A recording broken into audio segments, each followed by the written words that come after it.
got cut off from the last stream. So we only got a couple of minutes to kind of do this because we got to take a shower and head out.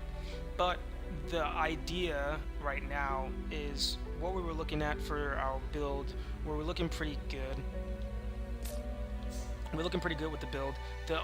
What we were trying to figure out while doing it is to figure out what the summoning blessings actually are and exactly where, like, what buffs do they replace, what buffs do they replace, and or if they do or not replace buffs. So like, what are their buffs and what do they replace, and if not replace, what can they stack with, right? So what I've been seeing is now the Odin buff actually is the same thing now that I have, like, not every class opened and unlocked because I don't have any of the ranger class or whatever. I'm pretty sure that was a DLC at some point.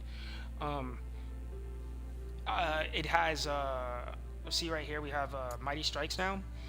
This is from the warrior class, I believe.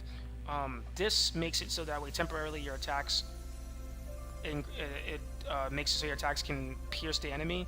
Basically what it does is makes it so every attack that you do does weakness damage, right? So mighty strikes is actually really good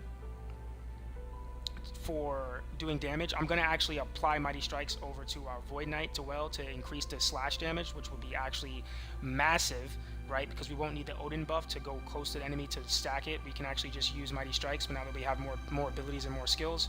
But this is why we play like this, so we got to go through each of the different abilities, and we go through and we learn as we go. Now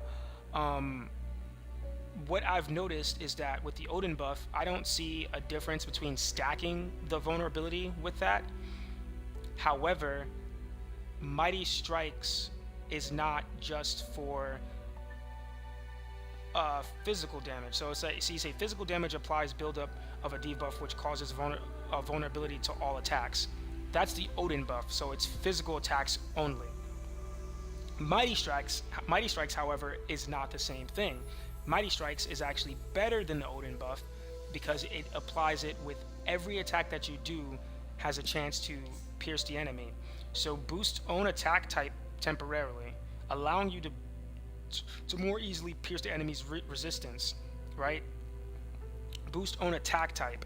So all it does is it makes it so every attack that you do, no matter what it is, whether it's an ability, not an ability, whatever, actually gets the benefit from mighty strikes immediately. So what I'm thinking is that I may want to actually have the Odin buff for the blessing just to have it here, but what I could do is continue to keep my Alexander on as my effect even now, because the Odin buff isn't necessarily needed if I'm going to be using mighty strikes as a buff.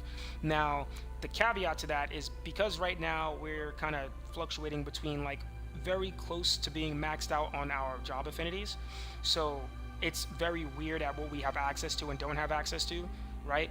Because if we had everything maxed, if we had our helmet maxed out at job affinity and our weapon and our boots, right, or even if we had our weapon maxed out, right, we would be able to have haste without having to use our secondary classes void knight, right? So it's kind of like a little mix of stuff. So when we get back later today, we're gonna go and try to like fix that out and try to go farm some gear, maybe try to go clear some floors in the rift and see what we can do there and try to get some extra